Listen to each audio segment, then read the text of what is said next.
ಆತ್ಮೀಯ H16 news ಅರ್ಥಾತ್ ಹೇ ಸಿದ್ದಾರಾಮ್ ನ್ಯೂಸ್ಗೆ ಸ್ವಾಗತ. ನಾನು ನಿಮ್ಮವ MI ಅಥವಾ ಮಲ್ಲಪ್ಪ ಚೋತಾವರ್. ಅದು ಬೇರೆ ನಮ್ಮ ಸಮೀರ್ MD ಧೂತ ಅನ್ನುವ ಮೂಲಕ ಇಡೀ ರಾಜ್ಯದಲ್ಲಿ ಹೊಸ ಅಲೆ ನಿಬ್ಬಿಸಿಬಿಟ್ಟಿದ್ದಾರೆ. ನಮ್ಮ ಸೌಜನ್ಯ ಕೊಲೆ ಕೇಸ್ನಲ್ಲಿ ಇದನ್ನು ಹೇಗಾದ್ರೂ ತಡಿಬೇಕು, ನಿಲ್ಲಿಸಬೇಕು. ಮತ್ತು ಇನ್ನೊಂದು ಪ್ರಶ್ನೆ ಇವತ್ತೆಲ್ಲ ಜನರು ಹೋಗಿ ಮುಟ್ಟಿಬಿಟ್ಟದೆ. ಇವತ್ತು ಅದು ಸಮೀರ್ MD ಮಾಡಿದಂಥ ಈ ವಿಡಿಯೋ ಇವತ್ತು 2 ಕೋಟಿ ಜನ ನೋಡ್ತಾ ಇದ್ದಾರೆ. ಅಂದರೆ ನೋಡಿದ್ದಾರಪ್ಪ ಅಂದರೆ ಸಣ್ಣದ ವಿಷಯ ಅಲ್ಲ. ಅಂದರೆ ನಿಧಾನಕ್ಕೆ ಇಡೀ ಕರ್ನಾಟಕವನ್ನು ವ್ಯಾಪಿಸ್ತಾ ಇದೆ ಅಂತ. ಮೊದಲನೇದಾಗಿ ಈ ಮೀಟ್ರ್ ಬಿಟ್ಟಿದ್ದಂದೆ ಈಗ ಗೊತ್ತದ ನಿಮ್ಗೆ, ಪ್ರತಿಯೊಂದು ಹಳ್ಳಿಗೂ ಮುಟ್ಟಿದ್ದು. ಅದರಲ್ಲಿ ಧರ್ಮಸ್ಥಳದ ಈ ಒಂದು ಗ್ರಾಮೀಣಾಭಿವೃದ್ಧಿ ಬ್ಯಾಂಕನು ಅದ ಅನ್ನೋದು ನಮಗೆ ಗೊತ್ತದ. ಈಗ ದೊಡ್ಡ ಹೆಸರು ಮಾಡ್ಯಂಥದ್ದು. ಇನ್ನುಳಿದ ಈ ಮೈಕ್ರೋ ಫೈನಾನ್ಸ್ಗಳು ಯಾವ ರೀತಿಯಾಗಿ ಇಡೀ ರಾಜ್ಯವನ್ನು ಹುರಿದು ಮುಕ್ಕಿದ್ವು ಅನ್ನೋದು ನಾವು ನೋಡಿದ್ವಿ. ಈ ನೆಲೆಯಲ್ಲಿ ಕಿರೀಶ್ ಮಟ್ಟಣ್ಣವರಾಗಿರ್ಬೋದು, ತಿಮರೋಡಿಯವರಾಗಿರ್ಬೋದು, ಪ್ರಸನ್ನ ಅವರಾಗಿರ್ಬೋದು, ಅನೇಕರದ್ದು ಹೋರಾಟ ಮಾಡ್ತಾಯಿದ್ರು. ಜೊತೆಗೆ ಇನ್ನೂ ಅನೇಕ ಅಲ್ಲಿಯ ಅನ್ಯಾಯಕ್ಕೆ ಒಳಗಾದಂಥ ಜನ ವಿರೋಧ ಮಾಡ್ತಾಯಿದ್ರು. ಇಂಥ ಒಂದು ಸಂದರ್ಭದಲ್ಲ ಈ 13 ವರ್ಷಗಳ ಹಿಂದೆ ಆದಂಥ ಈ ಘಟನೆ, ಇದನ್ನು ಯಾರು ಮಾಡಿದರು, ಯಾಕೆ ಮಾಡಿದರು, ಏನು ಮಾಡಿದರು, CBIದಲ್ಲಿ ತನಿಖೆ ಆಯಿತು. ಸಂತೋಷ್ ರಾವ್ ಅನ್ನೋರ ಹೆಸರು ಕಂಡು ಬಂತು ಮೇಲೆಗೆ. ಅವ್ರ ಶಿಕ್ಷೆ ಆಗದೇ ಇದ್ದರೂ ಸಹಿತ 6 ವರ್ಷ ಪಾಪ ಜೈಲಲ್ಲೇ ಎನ್ಕ್ವೈರಿ ಹೆಸರಲ್ಲಿ ಉಳಿಬೇಕಾಯ್ತು CBI ತನಿಖೆಯಲ್ಲಿ. ಕೊನೆಗೆ ಅವ್ರು ಹೊರಗೆ ಬಂದರು, ಏನೂ ಇಲ್ಲ ಅವರಲ್ಲ. ಹಾಗಾದರೆ ಯಾರು? ಇವತ್ತಿಗೂ ಒಂದು ದೊಡ್ಡ ಪ್ರಶ್ನೆ. ಈ ಯಾರು ಅನ್ನೋದು ಜನಸಾಮಾನ್ಯ ಸಲ್ತದ್ರಿ. ಪಾಪ ಭಾಳ ಭಯಾನಕವಾದ ಅನ್ನೋ ಹೇಳಲಿಕ್ಕೆ ಆಗೋದಿಲ್ಲ. ಅತ್ತೆ ಆದಂಥ ಹೆಣ್ಮಗಳಿಗೆ ಆಕೆಗೆ ನ್ಯಾಯ ಸಿಗಬೇಕಲ್ಲ, ಆ ಕುಟುಂಬಕ್ಕೆ ನ್ಯಾಯ ಸಿಗಬೇಕಲ್ಲ, ಆ ತಾಯಿಗೆ ತಂದೆಗೆ ಸಿಗಬೇಕಲ್ಲ. ತಂದೆ ತೀರೋಗಿದ್ದಾರೆ, ಯಾರಿರ್ಬೋದು? ಅದಕ್ಕೆ ತಡೆಯಾಜ್ಞೆ ತಂದುಬಿಟ್ಟಿದ್ದಾರೆ. ಅದು ಗೊತ್ತದ, ತಡೆಯಾಜ್ಞೆ ತಂದಿದ್ದು. ಈ ತನಿಖೆಗೆ ತಡೆಯಾಜ್ಞೆ. ಈ ಎಲ್ಲ ಜನ ಈ ಸಮೀರ್ MD ಅವ್ರು ಬಂದ ಮೇಲೆ, ಆ ವಿಡಿಯೋ ಮಾಡಿದ ಮೇಲೆ ಭಾಳಷ್ಟು ಜನ ನೋಡಿದ್ರಿಂದಾಗಿ ರಾಜ್ಯವ್ಯಾಪಿಯಾಗಿದ್ದು ಬೆಳೆದು ನಿಂತಿದ್ದರಿಂದಾಗಿ ಈ ಒಂದಿಷ್ಟು ಈ ಕರ್ನಾಟಕದ ಬುದ್ಧಿವಂತ ಜನ, ಪ್ರಗತಿಪರ ಜನ ಅನ್ರಿ, ಅದು ವಿಚಾರವಾದಿಗಳನ್ರಿ, ಇವತ್ತು ವಿಶೇಷವಾಗಿ ಸಿದ್ದರಾಮಯ್ಯ ಪಾಟೀಲರ ಆದಿಯಾಗಿ ಅದರಲ್ಲೂ ಬರಗು ರಾಮಚಂದ್ರಪ್ಪನವರಾಗಿರ್ಬೋದು, K ಮರಳಸಿದ್ದಪ್ಪನವರಾಗಿರ್ಬೋದು, ವೆಂಕಟರಾಮಯ್ಯನವರಾಗಿರ್ಬೋದು, ಇವರೆಲ್ಲರೂ ಕುಡ್ಕೊಂಡು ಹೌದಲ್ಲ ಇದು ಆಗಬೇಕಾಗಿತ್ತು, ಅನ್ಯಾಯ ಆಗೋದಿಲ್ಲ ಒಬ್ಬ ಹೆಣ್ಣು ಮಗುವಿಗೆ ಅಂಥೇಳಿ ಧರ್ಮಸ್ಥಳ ಚಲೋ ಅನ್ನುವಂಥ ಒಂದು ಕಾರ್ಯಕ್ರಮಗಳು ಜನಜಾಗೃತಿ ಮಾಡುವಂಥ ವಿಷಯಕ್ಕೆ ಬಂದು ನಿಂತಿದ್ದಾರೆ. ಇದು ಯಾವ ರೂಪ ಪಡಿಬೋದು? ಏನೂ ಇಲ್ಲಿಲ್ಲ. ಹೌದು, ಅವರಿಲ್ಲ, ಹೌದಲ್ಲ, ಯಾರು ಈ ದೊಡ್ಡ ವ್ಯಕ್ತಿಗಳು ಹೇಳ್ತಾ ಇದ್ದಾರೆ ಅವ್ರು ಆ ಕೇಸ್ನಲ್ಲಿ ಇಲ್ಲ ಅಂತಂದ್ರೆ ಯಾಕೆ ರೀತಿ ತನಿಖೆಗೆ ಅಡ್ಡಿಪಡಿಸ್ತಾ ಇದ್ದಾರೆ, ಯಾರು ಅಡ್ಡಿಪಡಿಸ್ತಾ ಇದ್ದಾರೆ ಅದಕ್ಕೆ ಉತ್ತರ ಹುಡುಕಬೇಕಾಗಿದೆ. ತನಿಖೆ ಮಾಡಲಿಲ್ಲ. ಒಂದು ಕಡೆ ಅಂದಿದ್ದಾರೆ ಅವರು, ಇಲ್ಲ ತನಿಖೆ ಯಾರು ನಾವು ವಿರೋಧ ಇಲ್ಲ ಅಂತೇಳಿ, ಮತ್ತು ತಡೆಯಾಜ್ಞೆ ಆಗ್ತಾಯಿದ್ದೀರಿ ಕೋರ್ಟ್ನಿಂದ ಅನ್ನೋದು ಇವತ್ತು ಪ್ರಶ್ನೆ ಅದ.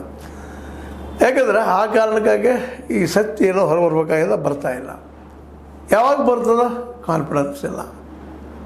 ಇದರಿಂದಾಗಿ ಸಹಜವಾಗಿರ ಈ ನಾಡಿನಲ್ಲಿ ಒಂದು ರೀತಿ ಅಸ್ಥಿರ ಭಾವ ಹೆಣ್ಮಕ್ಳಲ್ಲೂ ಬರ್ತಾಯಿದೆ. ಯಾಕಪ್ಪ ಇಂಥ ಪ್ರಸಂಗ ಆಗ್ಯದ, ಇನ್ನೂ ಅನೇಕ ಘಟನೆಗಳಾಗಿದ್ದಾವಲ್ಲ, ಅವೆಲ್ಲ ತನಿಖೆ ಆಗಬೇಕು ಅನ್ನೋದು ಅವರೆಲ್ಲ ಹೋರಾಟಗಾರರ ಒಕ್ಕೊರಲಿನ ಮಾತು.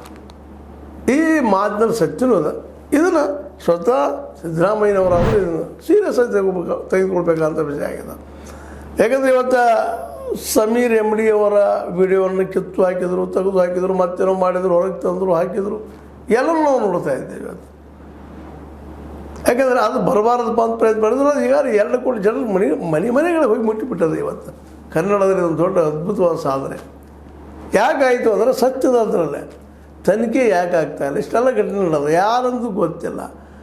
ಅದು ಹಾಡಾಗರಾಗಿ ಅದ ಘಟನೆ. ಅದು ಯಾವ ಎಳೆ ಯಾರು ಸಾಕಷ್ಟು ಈ ವಿಡಿಯೋಗಳಲ್ಲಿ ಬಿಂಬಿಸಿದ್ದು, ಯಾವ ರೀತಿಯಾಗಿ ಆಯಿತು, ಏನಾಯಿತು, ಎಲ್ಲಿಂದ ಬಂದರು ಅವರು, ಸ್ಕೂಲ್ ಬಿಟ್ಟ ಮೇಲೆ ಅಥವಾ ಕಾಲೇಜ್ ಬಿಟ್ಟ ಮೇಲೆ ಎಲ್ಲಿ ಬಂದರು, ಯಾವ ಮನೆ ಹತ್ತಿರ ಬಂದಾಗ ಏನಾಯಿತು ಅನ್ನೋದು ಎಳೆಯಾಗಿ ನಮ್ಮ ಸಮೀರ್ ಅವರು ತಮ್ಮ ವಿಡಿಯೋದಲ್ಲಿ ಬಿಚ್ಚಿಟ್ಟಿದ್ದಾರೆ. ಇದಕ್ಕೆ ಬರೋದ್ರಲ್ಲಿ ಅನೇಕರು ಬಿಚ್ಚಿಟ್ಟಿದ್ದಾರೆ. ಭಾಳ ಸೂಕ್ಷ್ಮ ಒಂದು ಎಳೆ ದೃಷ್ಟಿ ಇಟ್ಕೊಂಡು ಇದು ಹೆಂಗೆ ಆಯಿತು ಅಂತ. ಅವು ಸಾಕ್ಷಿಗಳು ಸಿಗ್ತಾಯಿಲ್ಲ. ಅವು ಸಾಕ್ಷಿಗಳು ಸಹಿತ ನಾಶ ಆಗಿ ಹೋಗಿದ್ದಾವೆ.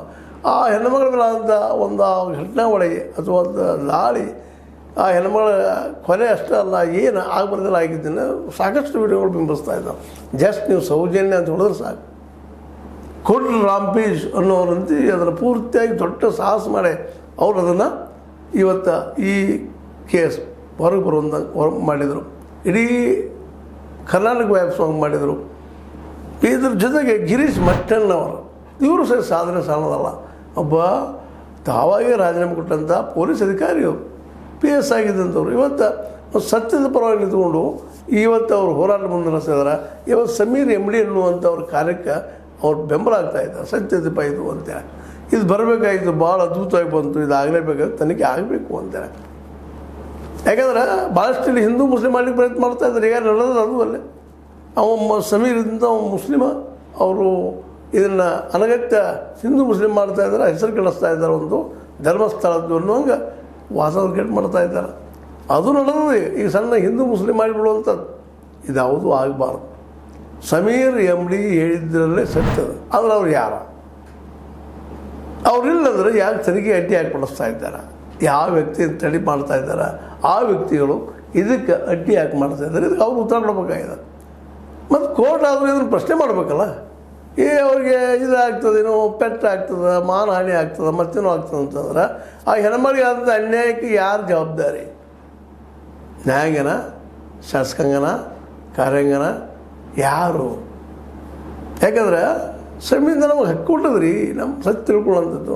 ಆ ಕೂಸಿನ ಮೇಲಾದಂಥ, ಆ ಮಗುವಿನ ಮೇಲೆ ಆದಂಥ ದಾಳಿಗೆ ಕಾರಣಕರ್ತರು ಯಾರು? ಅವ್ರು ಇಲ್ಲ ಅಂದರೆ ತಡೆಯಾಜ್ಞೆ ಯಾಕೆ ತರ್ತಾ ಇದ್ದಾರೆ? ಮತ್ತು ಇನ್ನುಳಿದ ಈ ಒಂದು ಸೋಷಿಯಲ್ ಮೀಡಿಯಾದಲ್ಲಿ ಇಂಥ ನ್ಯೂಸ್ ಸೌಜನ್ಯ ಮೇಲೆ ನ್ಯೂಸ್ ಮಾಡಿದ್ರೆ ಅದು ತಡೆ ತರುವಂಥದ್ದು, ಅದು ನಿಷೇಧ ಮಾಡುವಂಥದ್ದು ಯಾರು ಹೇಳಿದ್ದಾರೆ? ಯಾಕೆ ಮಾಡಬೇಕು? ಯಾಕಂದ್ರೆ ಇದೊಂದು ನಿರಂತರ ಒಂದು ಹೆಣ್ಣು ಮಗು ಮೇಲೆ ಅಂತ ಅವ್ರು ತೀರಿದ ಮೇಲೂ ಸತ್ತ ಮೇಲೂ ಆದಂಥ ದಾಳಿ ಅಂತ ಹೇಳಬೇಕಾಗ್ಯದ. ನಾವು ಯಾವ ಒಂದು ಈ ವ್ಯಕ್ತಿ ನೋಡ್ತೀವಿ ಯಾವ ಮಟ್ಟದಲ್ಲಿ ಅಂತ.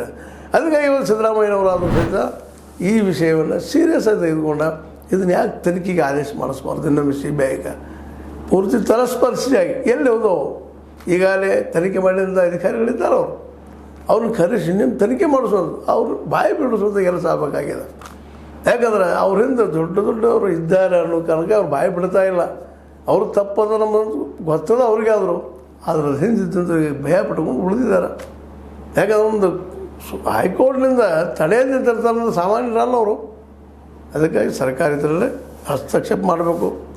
ಧರ್ಮಸ್ಥಳ ಚಲೋ ಅಂತ ಇವತ್ತಿನ ಶುರುವಾಗ್ಯದ. ಈ ಮೂಮೆಂಟ್ ನಿಲ್ಲಬೇಕಾಗಿದ್ರೆ ತನಿಖೆ ಆಗಲೇಬೇಕು. ಅದ್ರ ಹಿಂದೆ ಇದ್ದವ್ರು ಯಾರು? ಅವರಿಲ್ಲಾಂದ್ರೆ ಪ್ರೂವ್ ಆಗ್ತದಲ್ಲ, ಅದು ಇನ್ನೊಮ್ಮೆ CBI ಇದ್ದ ತನಿಖೆ ಆಗಬೇಕು.